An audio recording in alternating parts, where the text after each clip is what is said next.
All right.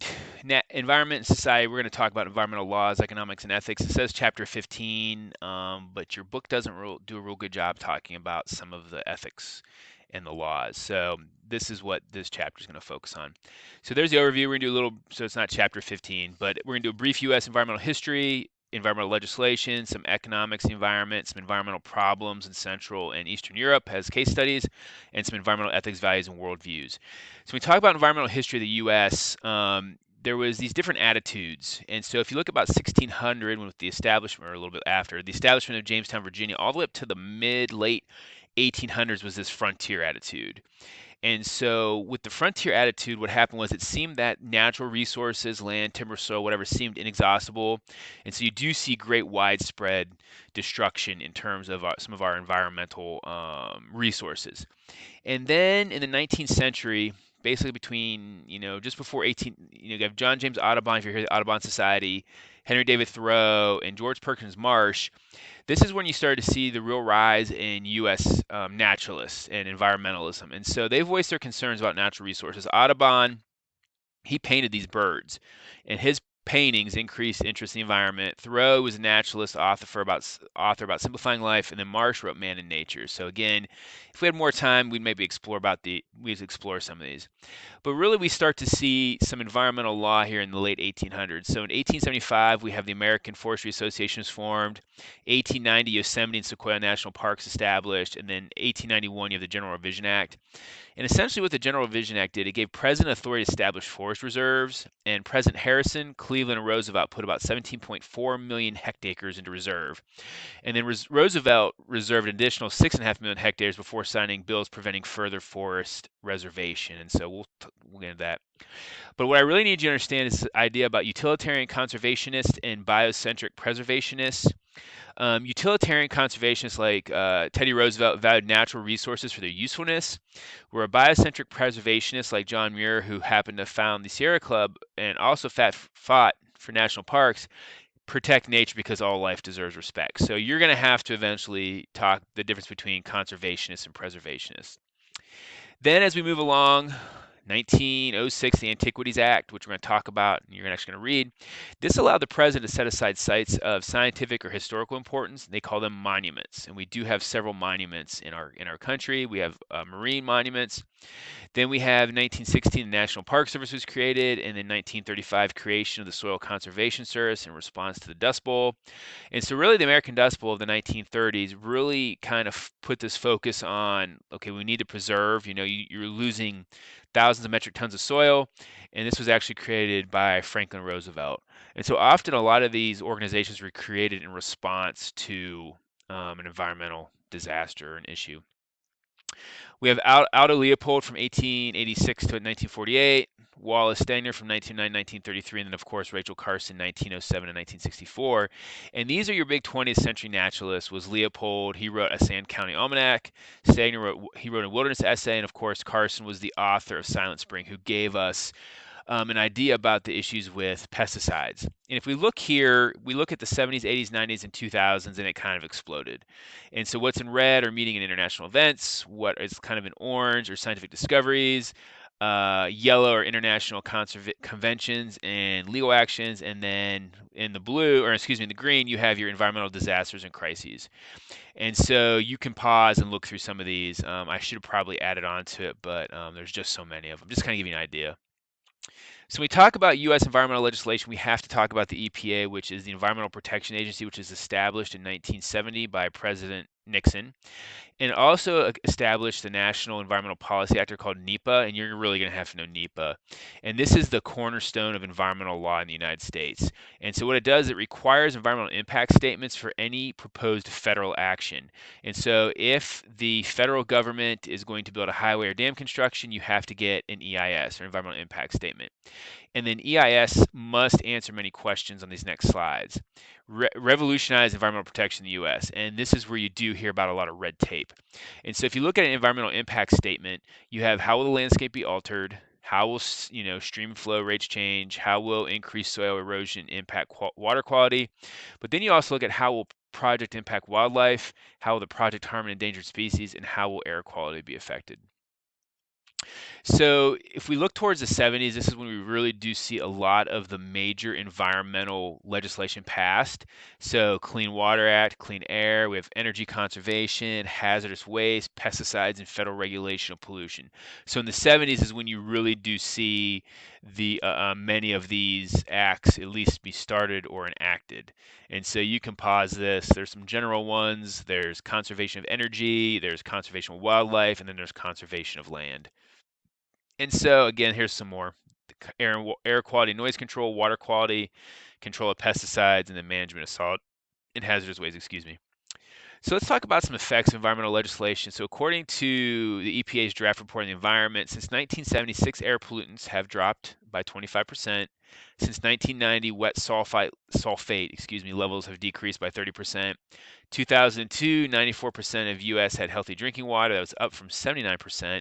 But then we think about what happened in Flint. As of 2002, and again, this data, I've got to get it updated, I know, 846 of the 1498 Superfund sites are cleaned up. Fewer streams violate water standards. And so we'll talk about Superfund sites later.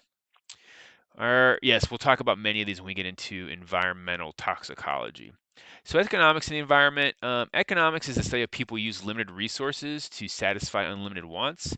And there is an analytical tool includes models, and as we know, models are all wrong. So if we've got this idea of economics, you have natural capital, so trees, right? Fish. Sources that are part of the environment, which materials move. So raw materials can move into production, right? There's products are being produced, products, money flow between production and consumption, right? You see money and then consumption. And then the sink, so you got a source and a sink. So the source is where it's coming from. The sink are the parts of the environment that receive input at materials, and often it's waste. So a tree is the source of paper. That paper will be used as a product, money will be spent. When it's done, it's consumed. Whatever's left will go to a landfill or recycling center, and that becomes the sink. So some precepts of study of economics is utilitarian. Goods and services have value that can be converted to currency, right? Rational actor model assumes all individuals spend limited resources to maximize individual utilities. And then the ideal economy, resources allocated efficiency. So these are some ideas when we talk about economics. I'm not going to spend a whole lot of time getting into the economics. I'm not sure what kind of economics you guys have. But when we think about economics, we have to think about this optimal level of pollution. So the optimal level of pollution is essentially the cost to society of having less pollution is offset by benefits to society of activity creating pollution. So the idea is you're gonna have so we have less pollution offset by the benefit to society of activity creating the pollution. And so the idea is there somehow that we can have this optimal level where we're not producing more pollution than we need or that we should be. So when we're thinking of optimal level of pollution, we must identify the marginal cost of pollution, cost of small additional amount of pollution in the environment, and the marginal cost of abatement, cost of reducing small amount of pollution. This is all about controlling pollution. Do you put scrubbers on smokestacks and those kind of things? So if we look at this here, you can see low, high across, the cost per unit of waste in dollars, amount of pollution in tons, right? So the economically optimum amount of pollution is where those two overlap, right there kind of in the middle. So the economically optimal amount of pollution is where the marginal cost of pollution and the marginal cost of abatement kind of cross. You don't want that to shift right, because if that thing starts to move up, that's not necessarily a good thing. Private versus social cost of pollution. And so if we look again, cost per unit, amount of pollution in tons, you can see if we throw in private marginal cost of pollution, so private sector, anywhere you see along that green line, so you see where it crosses societal margin, you cross the private margin, that's excess pollution there. And that's not good. So the difference between the red and the blue is excess pollution. So we talk about pollution control. There's command and control solutions. These are government agencies requires limitations. There's discourages development of low-cost alternatives because it tends to be low cost, may not always be the best, and economists really dislike command and control. So the government requires limitations, so the government is placing laws or regulations that will produce the amount of emissions, but again, if you're producing the amount of emissions, you're probably not putting as much money in the economy. environmental taxes and tradable permits, this is what more economists like. If taxes are set at a correct level, private marginal cost of pollution equals social cost of pollution. And so the idea is I'm company A, and so I'm allowed to put 20 metric tons of pollution into the environment each year, but I'm only putting 10. Organization B, they're putting in 30 tons, they can only put in 20, so then they can pay, right? They can pay or trade with me so they can add, since I'm not putting as much pollution in the environment, right? This other company can pay to to use my what I would not be putting in. So if you put a tax on optimal pollution, so again, now we've got a green tax amount, marginal cost, societal, private. So your green tax amount, right? Again, there's our excess. And so a green tax is like it's gonna be a tax on what you're producing. We'll explain this more in class because these are not the easiest graphs, but so there are some critiques of environmental economics. It's difficult to assess the true cost of environmental pollution and abatement. Impacts of pollution on people and nature is uncertain. Ecosystem services have no known value. So how do we place a value on a tree? I think you can, but different trees in different locations.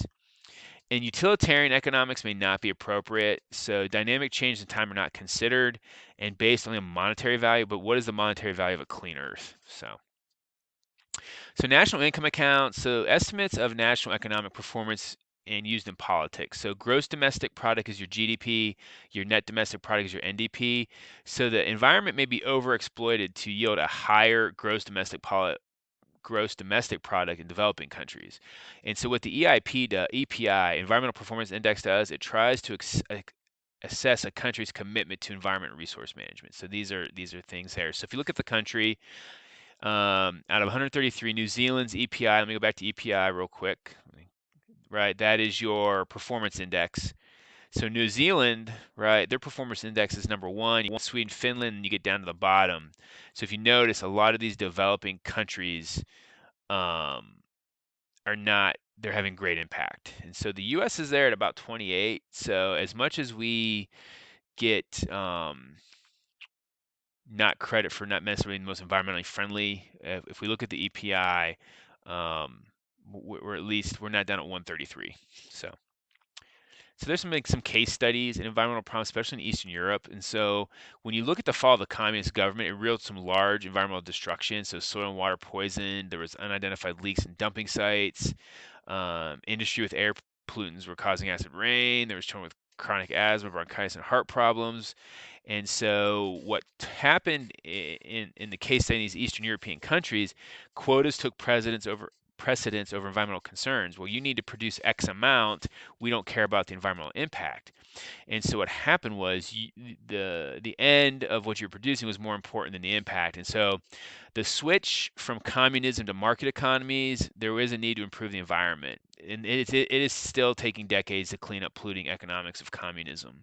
So communism, especially in Eastern Europe and the former Soviet Union, did have a negative impact in the environment. And if you do look at some of these countries that are still considered communist political structures, they tend to have very high environmental impact. Now, China is trying to reduce that, but so success varies by country. Romania had an EPI of 90th. It was 90th, and Czech Republic, and these are both former Eastern European countries, was about an EPI, and they were in the fourth. So it does depend also on the size. So let's talk about it. Last slide. Here's just ethics, and again, we'll probably maybe spend more time on this, but field of ethics that considers the moral basis of environmental responsibility. And so the Western worldview is that human superiority and dominance over nature, this idea that we control nature. If you look at a deep ecology worldview, all species have equal worth to humans, and then most ethics fall in between somewhere. But again, unfortunately, your environmental worldview is often dominated by economics. And so it'd be interesting to see the play between economics and ethics. So, all right. A lot there. It was a brain dump, and like I said, it's about 15 minutes. We will discuss stuff in class. I just want to kind of give you an overview. So again, feel free to pause the video, take some notes. If you got any questions, let me know. This is me signing off, and I will see you in class.